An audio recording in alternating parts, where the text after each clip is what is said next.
O nosso universo, as galáxias, o sistema solar, o planeta Terra, o solo, o mar, o ar, a vida.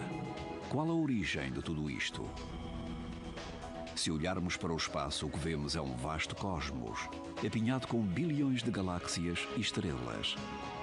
Mas há 13 mil milhões de anos, o universo era tão pequeno que cabia na palma da mão. Foi este pequeno universo que deu origem a tudo. Estrelas, galáxias e os próprios pilares para a criação da vida. O cálcio nos nossos ossos. O ferro no nosso sangue. Os átomos do ar que respiramos. A água que bebemos. E os materiais com que construímos as nossas máquinas e as nossas cidades.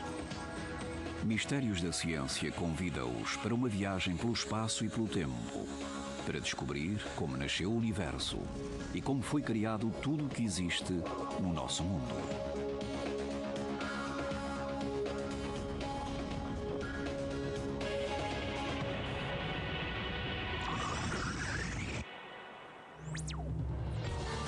Mistérios da Ciência.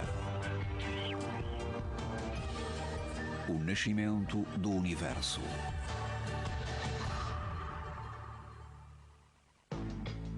Tudo o que vemos à nossa volta é composto por matéria, átomos e moléculas. Este carro é um descapotável de 1956. É feito de vários materiais, aço, borracha e vidro. Estes materiais são compostos por uma combinação de elementos como ferro, silicone, crômio e carbono. Todos os átomos que constituem este carro foram criados durante o crescimento do nosso universo.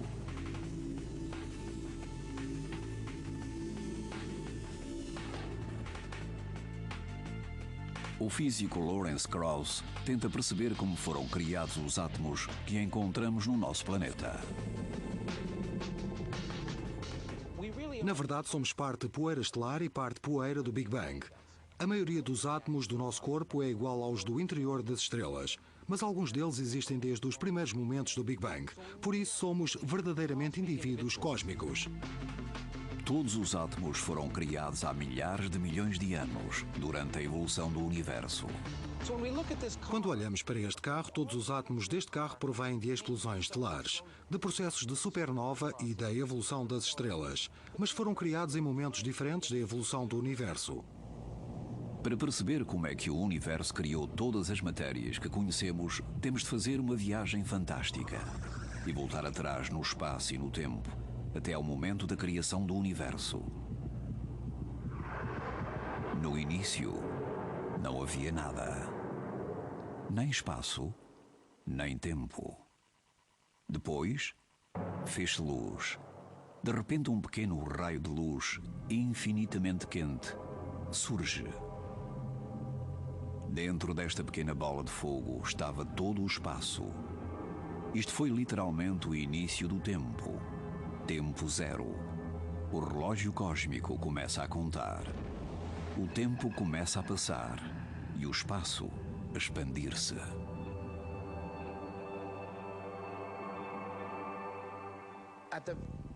Nos primeiros momentos do Big Bang, no momento zero, tudo no nosso universo, tudo aquilo que vemos, toda a matéria e toda a energia das galáxias estava concentrada numa região mais pequena do que um único átomo.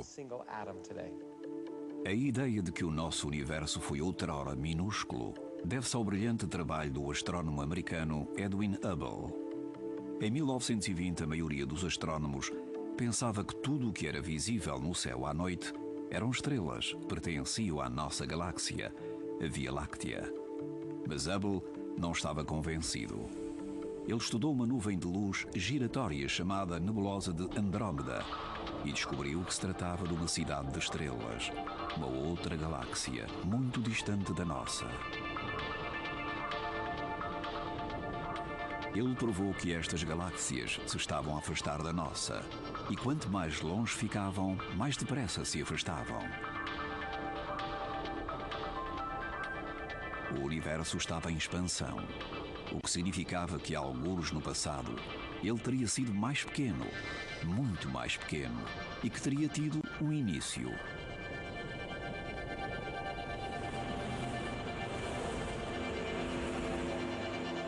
nasceu a ideia do Big Bang. O físico teórico David Spergel é um especialista do Big Bang. A teoria do Big Bang não é, na verdade, a teoria da criação do universo. É uma teoria sobre a evolução do universo. Ninguém conhece o que aconteceu exatamente durante o Big Bang, mas os cientistas sabem que na fração de segundo imediatamente a seguir ao nascimento do universo, esta minúscula bola de fogo superaquecida já estava em expansão. Não sabemos como começou o universo. Por isso começamos a nossa história quando o universo tinha um milionésimo de um milionésimo de um milionésimo de um milionésimo de um minuto de idade. Muito jovem, o universo era do tamanho de um berlinde.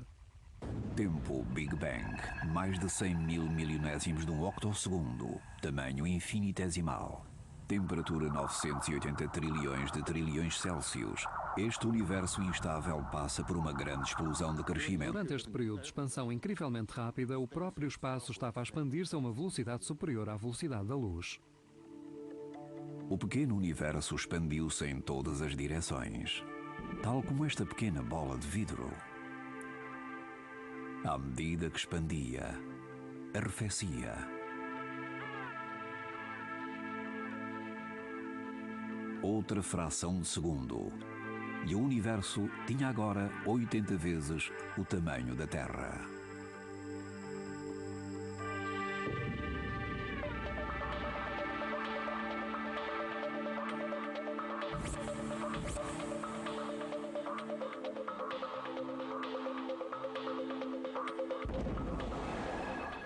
Tempo Big Bang mais um picosegundo, tamanho 1000 km, temperatura 1 trilhão de graus Celsius.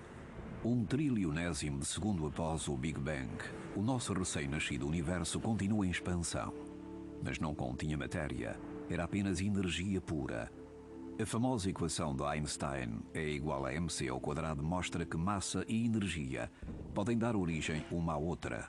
Permitiu-nos construir armas de destruição maciça e mostrou como é que o universo criou a primeira matéria. Quando a bomba nuclear explode, uma pequena porção de matéria é aniquilada e convertida em energia. Na criação do universo aconteceu o oposto. A energia pura foi convertida em partículas de matéria. Mas havia um problema. O universo criou matéria e criou também o seu arqui-inimigo, a antimatéria. E quando estes dois se cruzam, aniquilam-se um ao outro. O universo bebê era um campo de batalha. Uma batalha até à morte entre matéria e antimatéria. Se tivessem aniquilado mutuamente, o universo teria continuado cheio de energia, sem galáxias, nem estrelas, nem planetas, nem vida. Felizmente para nós, houve um desequilíbrio. Para cada 100 milhões de partículas de antimatéria, formavam-se 100 milhões e uma de partículas de matéria. Havia uma partícula de matéria a mais em cada volume, e isso foi suficiente para dar origem a tudo o que encontramos hoje no universo. Este desequilíbrio minúsculo deu origem a tudo o que se encontra no universo. Galáxias, estrelas, planetas, mesmo os carros e nós próprios. O astrofísico Carlos Frank, da Universidade de Durham, em Inglaterra, dá-nos uma explicação. Somos apenas destroços que restaram da aniquilação da matéria e da antimatéria. Somos o que sobrou desse processo. Se o universo não tivesse criado esta pequena assimetria entre a matéria e antimatéria, o universo seria um aborrecimento total, sem estruturas, sem galáxias, sem planetas. A aparência deste recém-nascido universo é um desafio para os cosmólogos desde a aceitação do Big Bang. Num dos maiores laboratórios da Terra, podemos recriar o que aconteceu quase de certeza, imediatamente após o Big Bang. Chama-se Colisor Relativístico de Íons Pesados, RHIC, e encontra-se no Laboratório Nacional de Brookhaven, em Long Island. É como uma máquina do tempo que nos leva para 100 milionésimos de segundo após o Big Bang. O cientista Todd Satogata acelera partículas subatômicas até perto da velocidade da luz e faz-las colidir umas com as outras. As partículas movem-se neste túnel circular de 4 km, em direções opostas 78.000 vezes por segundo. Depois colidem neste detector gigante, maior do que um prédio de 3 andares. Quando chocam, geram um calor incrível, tal como o universo bebê. Pensamos que no início o universo era muito quente, milhões de vezes mais quente do que o centro do Sol. E ao fazermos estas partículas chocarem umas contra as outras, criamos matéria suficientemente quente para podermos perceber como terá sido o início do universo. Quando as partículas chocam, partem-se e libertam partículas ainda mais pequenas. É como descobrir como são feitos os carros, atirando-os uns contra os outros. Podemos fazer com que 2 carros choquem um contra o outro. E quando fazemos isso várias vezes, vemos diferentes peças a saltar. Um pneu, um radiador, e em pouco tempo descobre-se que os carros são constituídos por certas peças. O que os cientistas de Brookhaven descobriram foi que nestas colisões superaquecidas surge uma forma de matéria completamente nova. E esta matéria contradiz todas as teorias sobre a natureza inicial do universo. Porque não é um gás, é um líquido. Está super quente, 100 milhões de vezes mais quente do que a superfície do Sol. O interior do jovem universo tinha tanta energia que as partículas vibravam em vez de estarem rígidas. Não havia fricção, havia fluidez, uma fluidez perfeita. Este líquido é perfeito, não tem viscosidade. Seria o óleo de motor perfeito, só que está 1 trilhão de graus mais quente. Dentro do colisor, este fantástico líquido do universo existe apenas durante uma pequena fração de segundo. Os cientistas conseguiram recriar as condições que existiram há mais de 13 mil milhões de anos. Apesar do universo ter tido um líquido perfeito, esse líquido estava em agitação, cheio de partículas subatômicas que chocavam entre si, libertando cada vez mais energia. Havia tanta energia que, se elas não abrandassem, nunca se conseguiriam ligar para formar átomos, os pilares da matéria, e o universo nunca teria criado as galáxias, as estrelas ou até mesmo nós.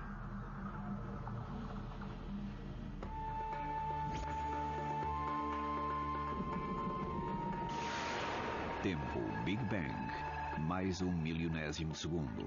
Tamanho 96 mil milhões de quilómetros.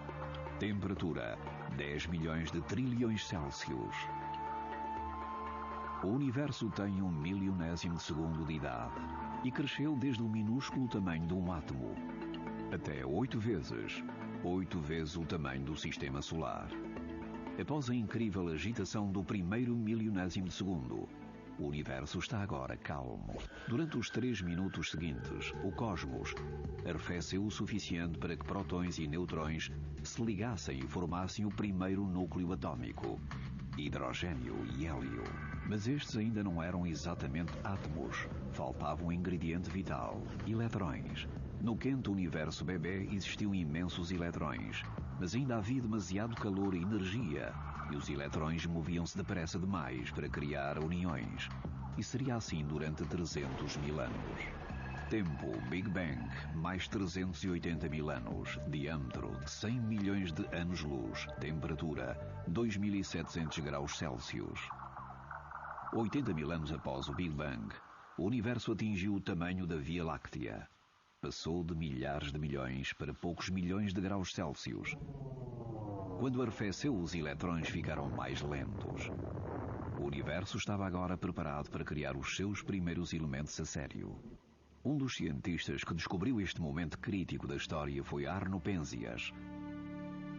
Em 1963, Penzias, com 30 anos, e o seu colega de 27, Robert Wilson, começaram a trabalhar numa nova antena em New Jersey.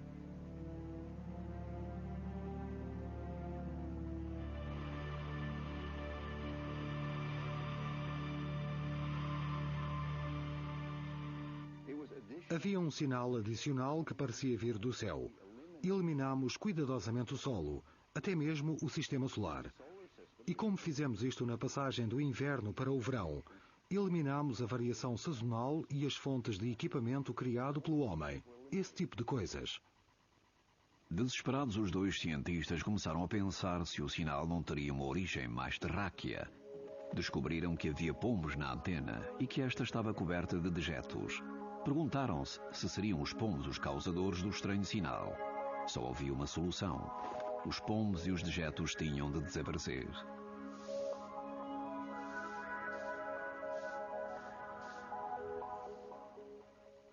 Quando conseguimos limpar a antena, tivemos de nos livrar dos pombos. E isso foi um problema porque eles pareciam querer voltar e então tivemos de enviá-los mesmo para outro lugar. Mas mesmo sem os pombos, o misterioso sinal continuava.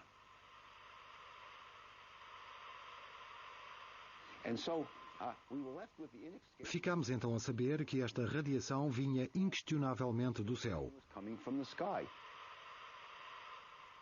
Não estava nada à espera disto.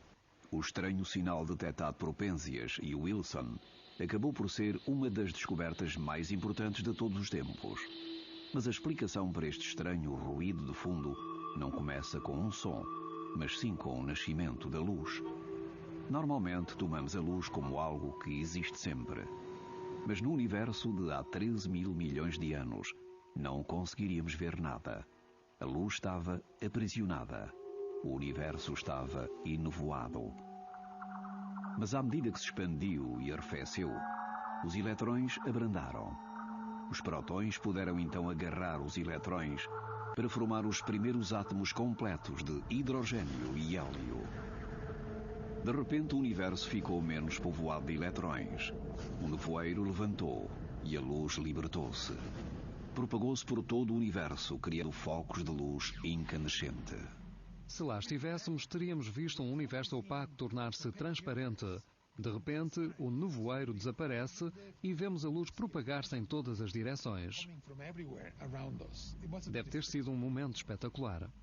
Com o tempo, esta explosão de luz diminuiu e arrefeceu, tornando-se radiação de micro-ondas. Este era o fraco sinal de micro-ondas com 13 mil milhões de anos que Penzias e Wilson recebiam na antena. O que estavam a ouvir era o eco distante do momento em que o universo criou os primeiros átomos. Era mesmo a luz da origem do universo. Com o receptor FM antigo, sintonizamos entre os canais, rodamos o botão e não recebemos nada. E antes de saltarmos para uma estação de rádio, há uma zona em que recebemos um. É o que chamamos de ruído. Num bom receptor, metade de 1% desse ruído é o som do Big Bang. Também podemos ver o momento em que os primeiros elementos foram criados. Se a nossa televisão não estiver sintonizada, uma pequena fração do ruído é radiação de há 13 mil milhões de anos. Mas esta radiação não é a única recordação do nascimento do universo. A água que bebemos é também um registro. É fantástico pensar que sempre que bebemos água, estamos a beber átomos que já existem desde o Big Bang. E anos seguintes, o jovem universo continuou a expandir-se, a arrefecer e a voltar a escurecer. Até agora o universo só criou átomos de hidrogênio e de hélio, mas o nosso mundo é composto por mais de 100 elementos diferentes. Sem eles, o universo seria um local muito enfadonho, constituído somente por gás. Um local onde a matéria complexa, como planetas, carros e pessoas, nunca poderiam desenvolver-se. O universo precisava que os átomos de hidrogênio e hélio se fundissem. Para isso, tinha de criar estrelas.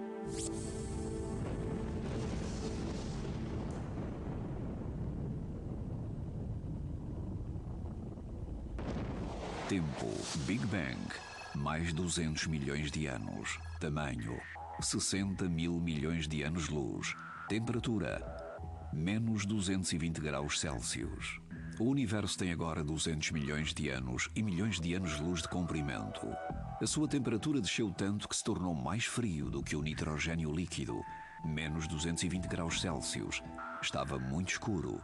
Teria sido um local tenebroso, cheio de gás, mas sem galáxias, estrelas ou planetas, se não fosse por uma coisa. O universo bebê não nasceu perfeito. Carl Frank criou uma espetacular simulação a 3 dimensões da evolução inicial do universo, que mostra que após o Big Bang, o universo era desigual. Havia pequenas falhas, mesmo muito pequenas. E foram estas protuberâncias na cara do universo bebê que depois se desenvolveram em padrões que hoje chamamos galáxia. Sem estas falhas, o universo teria sido um local muito aborrecido. As primeiras pistas sobre a transformação destas falhas em galáxias e estrelas surgiram quando alguns cientistas começaram a investigar as radiações descobertas por Penzias e Wilson. Penzias e Wilson descobriram estas radiações, que eles julgavam ser uniformes. O que os cosmólogos fizeram nos 25 anos seguintes foi tentar encontrar pequenas variações. E acabaram por encontrá-las utilizando um WMPA, uma sonda espacial criada para detectar e analisar, ao pormenor, as variações da radiação de micro-ondas.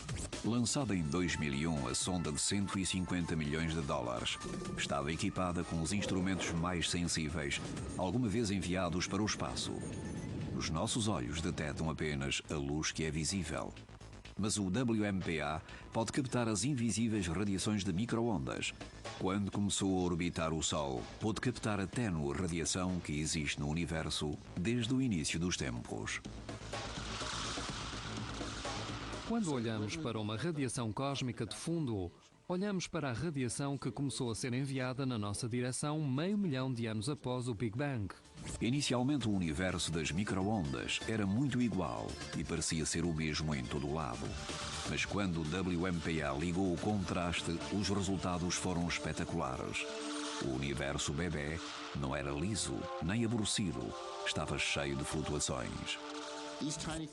Estas pequenas flutuações indicam variações de densidade, a quantidade de coisas que existem, e como variam de local para local. Estas regiões mais densas irão colidir para formar agrupamentos de galáxias, superagrupamentos e mesmo galáxias. As regiões de baixa densidade irão crescer para se tornar as regiões vazias entre as galáxias. Por isso, esta imagem é a nossa ligação entre o universo bebê, com 500 milhões de anos, e o universo de hoje em dia, com 13,7 mil milhões de anos. Estas pequenas imperfeições no jovem universo irão tornar-se estrelas e galáxias. É uma das propostas mais fantásticas da física que galáxias como a Via Láctea, que contém centenas de milhares de estrelas, possam ter começado por pequenas falhas no tecido do universo. O material destas falhas estava cheio de nuvens de átomos de hidrogênio em movimento. Os espaços entre as nuvens tornaram-se cada vez maiores. As nuvens de gás ficaram mais densas e mais quentes. A gravidade aproximava as nuvens de gás, criando filamentos, como se fossem miçangas numa teia cósmica. Quando os filamentos formavam aglomerados, nasciam estrelas e galáxias.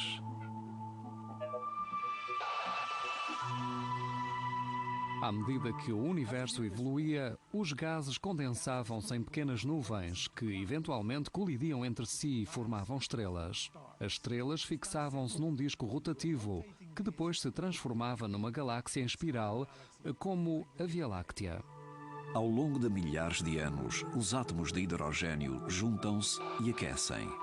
Os átomos começam a fundir-se e a libertar energia, e a nuvem de gás começa a arder vivamente. Nasce uma estrela. Por todo o universo, milhões de estrelas brilham pela primeira vez. O aparecimento da primeira estrela terá sido um acontecimento espetacular. Teríamos assistido a um verdadeiro fogo de artifício. Enormes clarões de luz individuais vão surgindo, enquanto a estrela nasce e começa a consumir-se. O universo ficou trilhões de vezes maior do que o seu tamanho original. Estava repleto de estrelas recém-nascidas, feitas de hidrogênio e hélio. Mas estas estrelas não eram nada parecidas ao nosso Sol. eram muito instáveis. Mas era essa instabilidade que tornava o universo um local mais interessante, porque no interior de cada nova estrela acontecia algo fantástico. Estavam a ser criados elementos novos.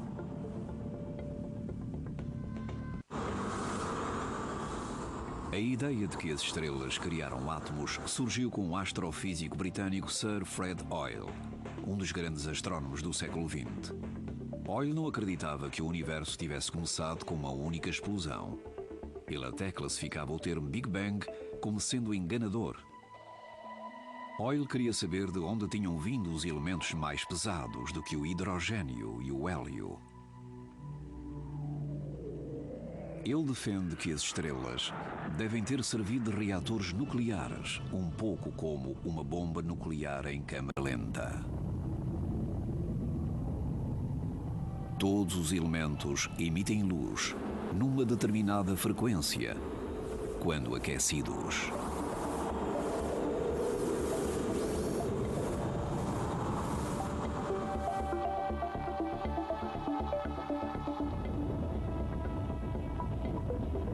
Imagine uma lâmpada de sódio. Emite luz de tonalidade amarela, característica do sódio. Com as estrelas é o mesmo. Vejamos o Sol. Se quebrarmos a luz num espectro, podemos ver linhas como se fosse um código de barras, que correspondem aos elementos. O hidrogênio emite uma luz avermelhada. Em 1990, a NASA lançou o telescópio espacial Hubble, numa tentativa de desvendar alguns dos mistérios do princípio do universo.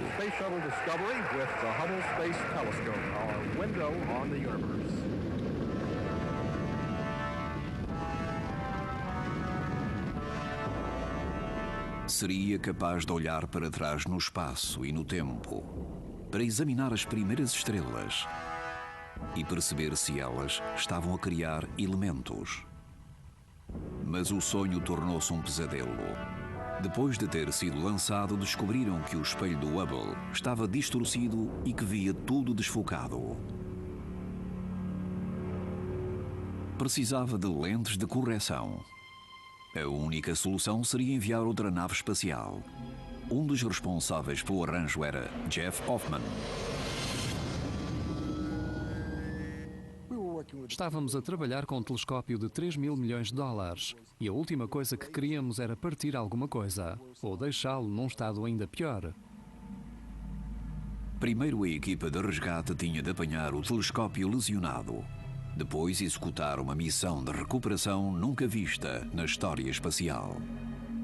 Antes teriam de abrir a porta de acesso, num dos lados do telescópio.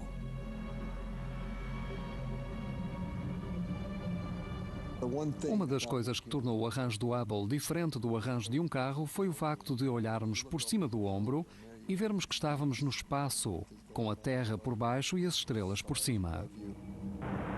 Os astronautas tiveram de executar um trabalho de grande precisão em condições complicadas. Quando estamos num fato espacial, as mãos estão dentro de umas luvas grossas e duras. É como trabalhar com umas luvas de esqui. Foi muito difícil. Correu tudo bem até Hoffman tentar fechar a enorme porta de acesso. Eu tinha de fechar as portas. E quando fui fechá-las, elas simplesmente não queriam fechar. As portas estavam empenadas. Demorou um pouco até que conseguíssemos. Isto era muito grave. Se não fechássemos as portas, ficávamos sem telescópio. Recorrendo a ferramentas improvisadas, Jeff e o seu colega conseguiram fechar as portas. A equipa necessitou de 5 dias para reparar o telescópio. Por todo o mundo, os cosmólogos sustinham a respiração. Perguntavam-se se o telescópio mais caro do mundo conseguiria fazer o que os seus criadores tinham originalmente prometido.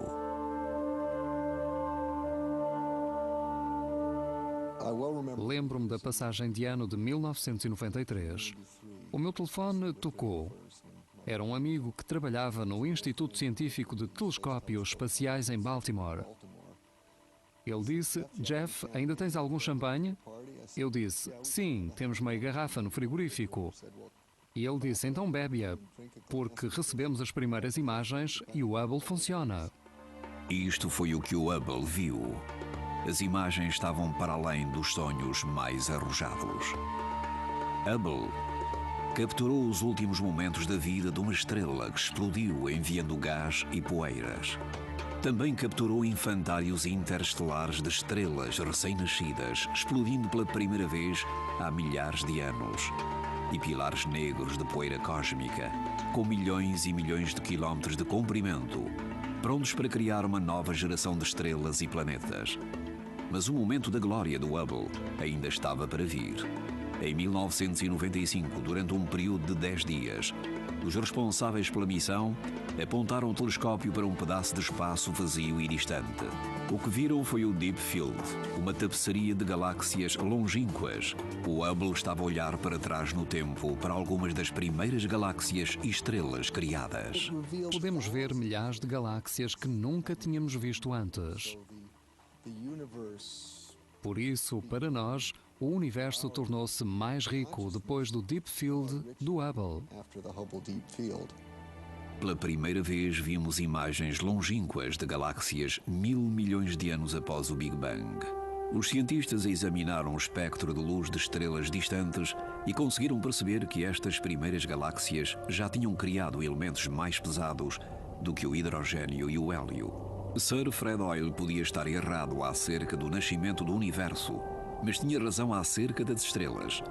As primeiras estrelas funcionaram como reatores termonucleares gigantes, criando novos elementos. Podemos pensar na criação de todos os elementos desta sala na forma de uma linha de montagem de carros.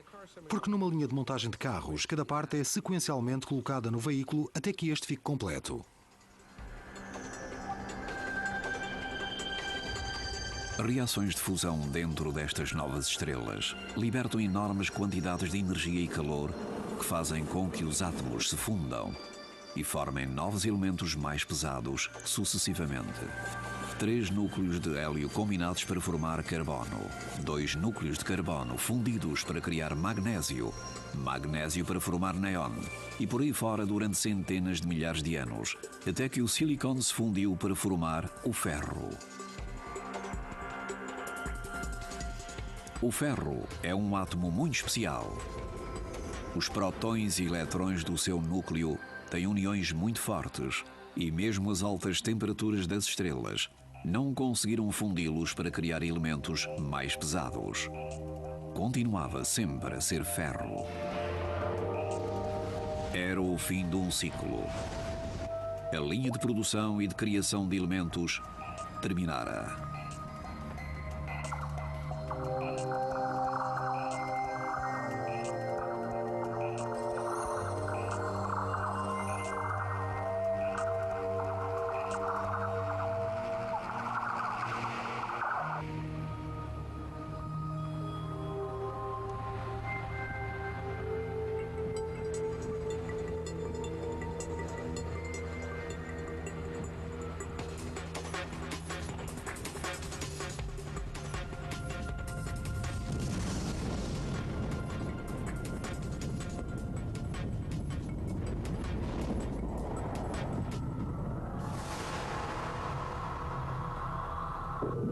Tempo Big Bang, mais 500 milhões de anos. Tamanho, 150 mil milhões de anos-luz. Temperatura, menos 50 graus Celsius. O universo já tem 500 milhões de anos, mas ainda faltam mais 13 mil milhões de anos para o aparecimento dos humanos. Novas estrelas gigantes criaram muitos dos elementos que hoje se encontram no mundo. Mas alguns elementos vitais continuam a faltar. Metais pesados como o crômio e o zinco, e os caros como o ouro e a platina. Para terminar o serviço, o universo invoca o fenómeno mais incrível depois do Big Bang. Explosão de estrelas maciças chamadas supernovas. Quando as estrelas gigantes esgotam o combustível dos elementos, entram em implosão, criando enormes quantidades de energia e explosões enormes. Estas explosões são tão fortes que podem fundir elementos mais pesados do que o ferro. Por isso a linha de produção de elementos recomeça. Tony Mazzacappa, do Laboratório Nacional de Oak Ridge, no Tennessee, acredita que se as estrelas não explodissem, não haveria vida. A vida como a conhecemos não existiria se o núcleo das estrelas não explodisse em supernovas. São claramente um dos elementos-chave na nossa cadeia de origem, desde o Big Bang até hoje.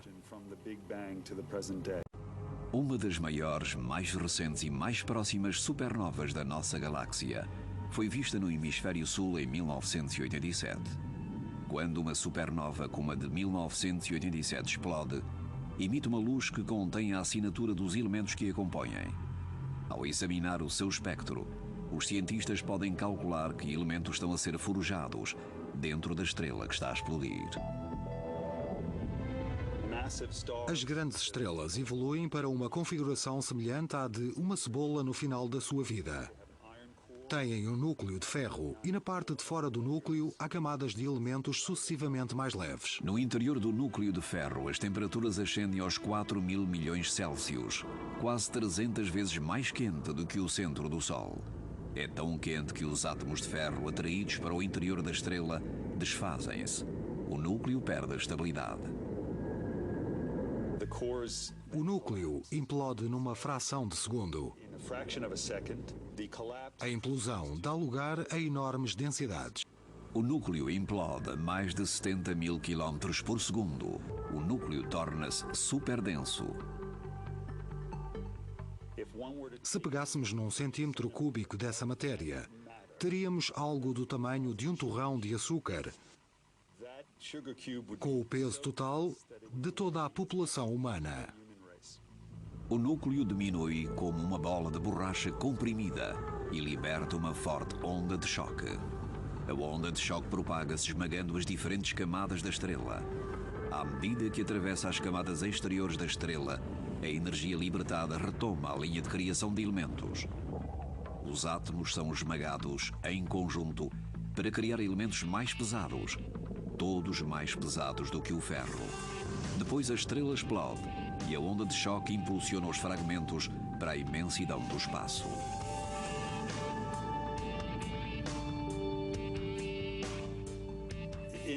De uma forma muito real, as nossas vidas dependem das estrelas do universo.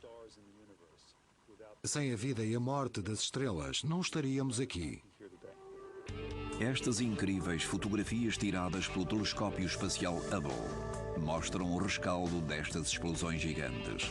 Nebulosas, nuvens gigantes de fragmentos derivadas das explosões das estrelas. No seu interior há novos átomos, ouro e prata, zinco e chumbo. Sem as supernovas, o nosso mundo seria muito mais cinzento e possivelmente não haveria vida.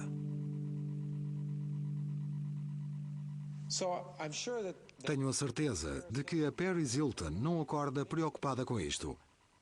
Mas, de facto, se as estrelas não explodissem, sem os 200 milhões de estrelas que explodiram para que nós pudéssemos existir, ela não teria nada para vestir. Se não fossem as explosões das supernovas, não haveria materiais preciosos. Tempo, Big Bang, mais 9.000 milhões de anos. Tamanho, 3 trilhões de anos-luz. Temperatura, menos 268 graus Celsius. 9.000 milhões de anos após o Big Bang, todos os elementos necessários à vida que conhecemos estão a postos. O universo tornou-se num espaço vasto e complexo, constituído por milhões de galáxias e estrelas incontáveis. Num local sossegado da Via Láctea, uma massa de poeiras e gás vai-se acumulando. Restos dispersos formam um disco de fragmentos em órbita de uma nova estrela. A poeira e o gás que constituem este anel colidem, atraídas pela gravidade. Os aglomerados de poeira e gás tornam-se cada vez maiores. Surgem planetas, entre eles o planeta Terra. Durante os 500 milhões de anos seguintes, o nosso planeta cria uma camada protetora de gases, a atmosfera. Mas este não é o capítulo final. Após 14.000 milhões de anos, o universo está apenas no princípio. Façamos então uma viagem ao futuro, para ver como tudo acabará. Tempo Big Bang, mais de 13 mil milhões de anos. Tamanho incontável, temperatura menos 270 graus Celsius. O universo tem quase 14 mil milhões de anos. Criou todos os materiais que vemos à nossa volta. Estrelas, planetas, plantas, cidades e até mesmo nós. O nosso mundo está completo, mas o universo continua a evoluir. Os cientistas têm muitas teorias sobre o seu fim. Sabemos que o universo começou com o Big Bang. O que ainda não sabemos é o que será o futuro do universo. O nosso universo pode acabar com uma explosão ou com um murmúrio, ou algo ainda mais exótico. Uma teoria sugere que o nosso universo vai deixar de se expandir. Todas as estrelas, galáxias e planetas, todos os átomos, começarão a encolher para um único ponto superdenso. Esta teoria é chamada de Big Crunch. Para descobrir se o universo está realmente a desmoronar sobre si próprio, os cientistas precisam de saber se o universo continua em expansão. O astrofísico Saul Perlmutter estuda a morte do universo encontrando sinais no espaço. Estrelas explosivas chamadas supernovas tipo 1A. Se tivermos estrelas explosivas, as supernovas, medimos o seu brilho e as que vão ficando mais tenues serão as que estão a afastar mais. Se tivermos uma supernova cada vez mais brilhante, é porque se está a aproximar. As mais tenues são as que se afastam e as que estão muito tenues são as que estão muito longe. As supernovas tipo 1A são semelhantes às supernovas que criaram os elementos mais pesados, mas têm algo de diferente. Explodem sempre com a mesma intensidade de brilho. Isto porque são criadas da mesma forma. Duas estrelas circulam-se mutuamente, atraídas pelos seus campos gravíticos. Uma delas está enrugada e tem um brilho branco e quente super denso, uma anã branca. A outra estrela inchou, atingindo um tamanho enorme, um gigante vermelho a queimar as últimas gotas de combustível. Enquanto se mantém na órbita uma da outra, a anã branca suga o gás da sua companheira e começa a crescer. Quando atinge precisamente 1,44 vezes a massa do nosso Sol, a anã branca encolhe, implode e depois explode, libertando enormes quantidades de energia.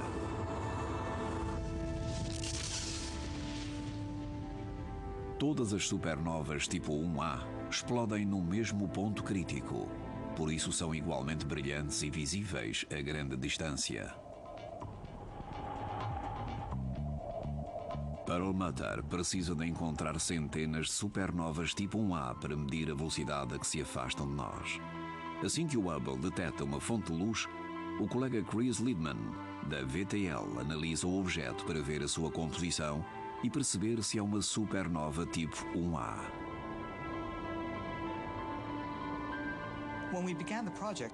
Quando começámos o projeto, o objetivo era descobrir quanto o universo tinha abrandado.